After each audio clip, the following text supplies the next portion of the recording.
Bien, estimados colegas, en este tercer video vamos a abordar otra manera de representar una fracción propia o igual a, perdón, menor a la unidad utilizando una circunferencia. ¿Sí? Anteriormente vimos cómo dividir un rectángulo en n partes iguales para representar esta fracción. Ahora vamos a ver cómo dividir una circunferencia en n partes iguales, en realidad un círculo, para poder representar este concepto. Como lo hicimos anteriormente, no me voy a detener mucho en esto.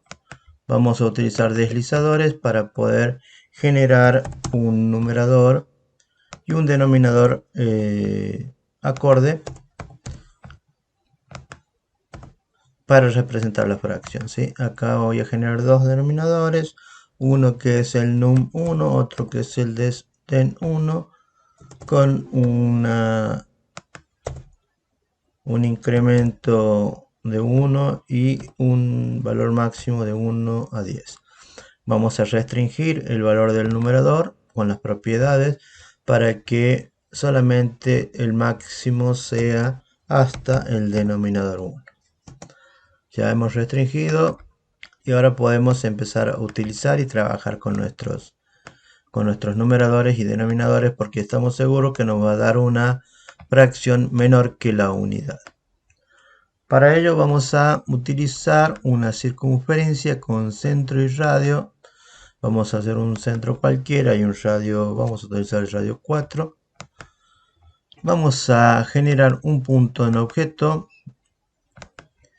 y ahora vamos a empezar a hacer una secuencia de rotaciones de este punto, que es el punto B. Vamos a ver su etiqueta.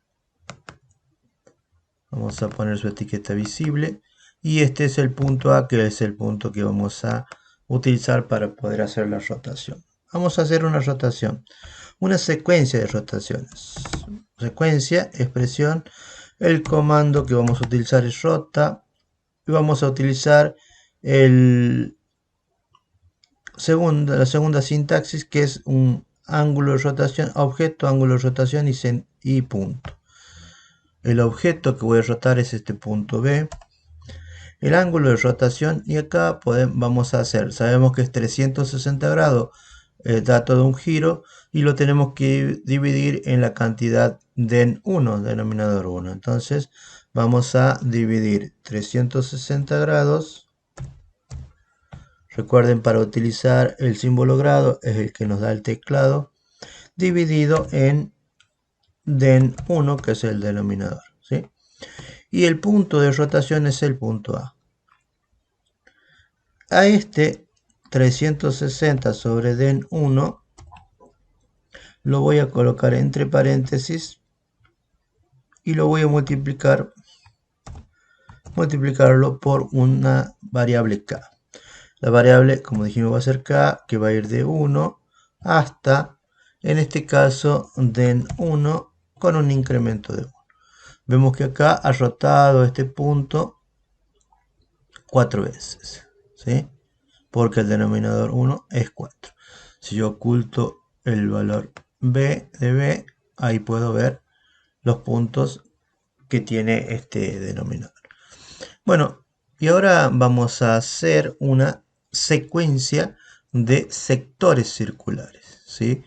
Y esos sectores circulares van a depender de la cantidad que indique el numerador. Pero antes podríamos hacer una secuencia de segmentos que tome el punto A y vaya generando segmentos con cada uno de los elementos. Entonces vamos a hacer una secuencia importante, el comando secuencia, de segmentos, que tome el punto como punto origen A y como punto siguiente el elemento de la lista 1 en la posición K. La variable k con un valor inicial de 1 y un valor final que lo va a determinar denominador 1. Incremento 1. Entonces ahí tenemos que hemos unido los puntos con 4 segmentos, o de acuerdo a esto con una determinada cantidad de segmentos, ¿sí?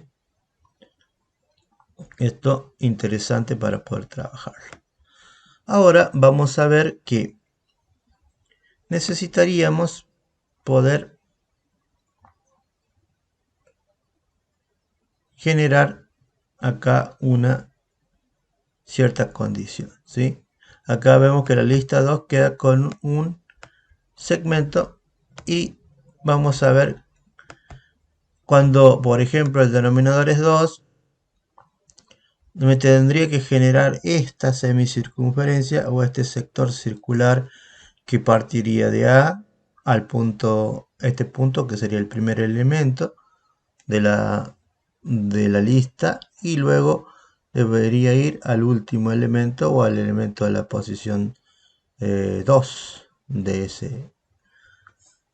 esa lista. Entonces vamos a generar una secuencia de sectores circulares. Entonces vamos a hacer una secuencia, la expresión va a ser sector circular, y vamos a utilizar punto centro, que sería A, punto punto, es decir, vamos a generar este punto que sabemos es el punto B, y luego un punto que va a ser el elemento de la lista 1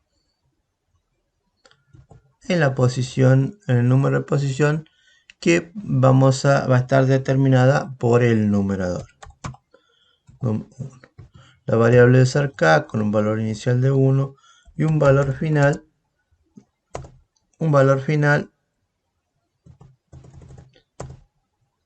que va a ser la dimensión de la lista 1 con un incremento de 1. Ahí hemos visto cómo se genera ese numerador y ese denominador. Ahí vamos a parar la animación y acá podemos ver que esto se va a ir generando una lista de sectores circulares que me va a permitir poder representar